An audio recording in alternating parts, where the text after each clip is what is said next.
Like that old Rascal Flatts song, the road to sulfur is a highway, and we've got teams that are trying to ride it. You know, I've got to talk about that bad brother Blake McGehee. I mean, how much are you looking for him to step up tonight? Well, big players make big plays in big games. Like I said on the last show, Joe Burrow is the best quarterback. LSU is going to play in the Belk Bowl in the city of New Orleans because their season is over. Manny comes out and runs a lot of man coverage in their secondary, and so what they were trying to do was just get them out of position. What is the ideal candidate going to look like for the Southern Jaguars? Someone that we can hire that understands our shortcomings. The first thing you're going to wonder is, God, she got a boatload of money. Kim Mulkey's boat might not float for money, but her resume definitely glides above the rest. What can we expect from Jeray Jenkins for the LSU Tigers in the year 2021? A better leader for our team. Menard is preparing to take on Rapides. Now, this will be for the District 4-2A District Championship. The Southern Jaguars were able to come out and do what they do best, which is to run the football.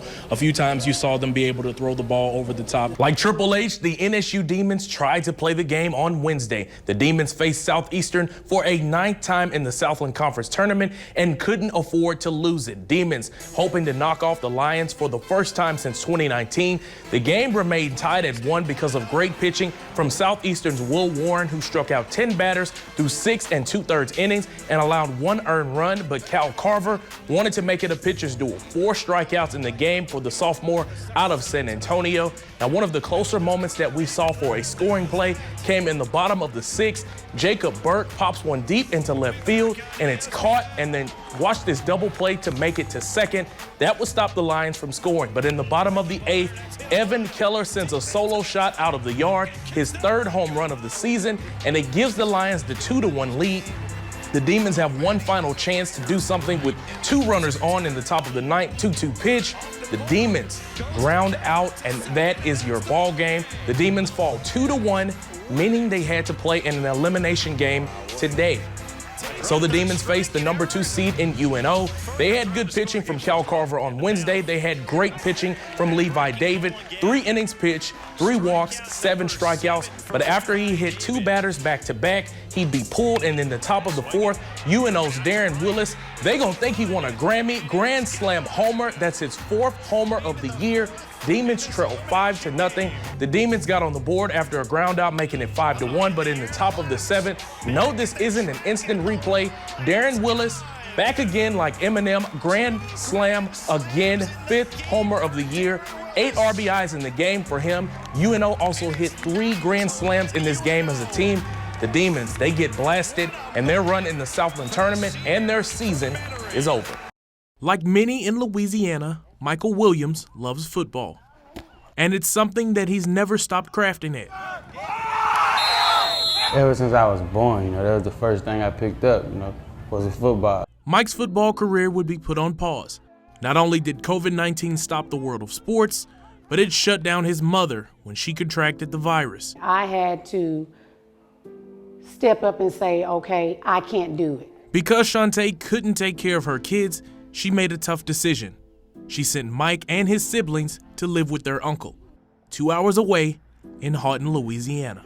It wasn't an easy decision.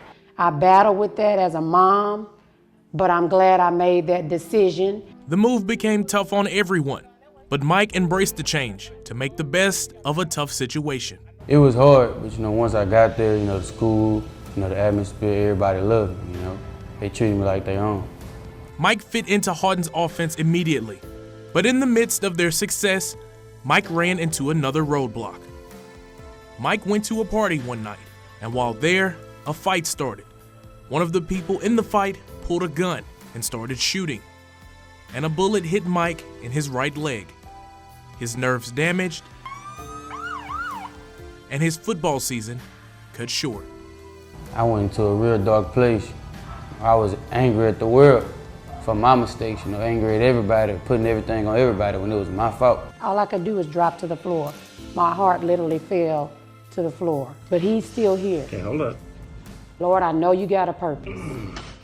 Now, we've seen this story go in the wrong direction multiple times, but once again, Mike made the best of a tough situation. He learned how to do everything over again, starting with just walking and then running. It's the hardest thing I ever did. I'd have been through a lot, but that's the hardest thing I ever did. And now he's fully recovered and taking care of his 2 kids. I'm blessed. It made me feel different. It made me feel like the Lord got something in store for me. Because he didn't quit, he'll get another chance to play at the next level, where he can keep scoring touchdowns on the field and keeping his goals in line for his future.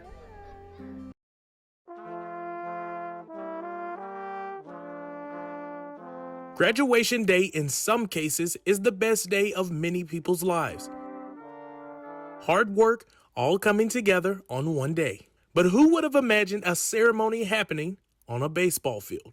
The guys just kind of, that's what they wanted to do. They wanted to be able to have their diploma presented to them on the baseball field. You know, it's going to be an honor to be out here and have those guys walk across the field and get their diploma. The Tioga Indians baseball team missed out on graduation because of their success on the field.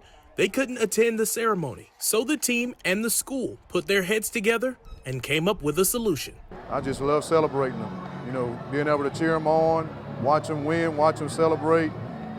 No matter what the outcome is today, I'm super proud of the kids, super proud of their parents and our community for being here backing them. 7 seniors didn't walk across the stage, but instead walked across the turf of McMurray Park just minutes before their state title game. Man, it feels great, you know, work hard all 4 years of this. Come out here with this group of guys, I mean, I wouldn't want to do it with anybody else. I've been playing against them my whole life, and come here 4 years, and they just treat me like a brother every day, every minute, every second. Now, most people would be upset that they couldn't be at their graduation, but these guys wouldn't have it any other way, standing side by side with the people they'll be going to battle with. I mean, I've grown up playing baseball with these guys all my life, and I wouldn't want nothing more than to enjoy my graduation with the guys I grew up playing with and on the field that I love so much. It's special, not many people get to do it, and I'm glad I get to do it with these guys. And though the Indians didn't win the baseball game, these 7 young men won the game of life.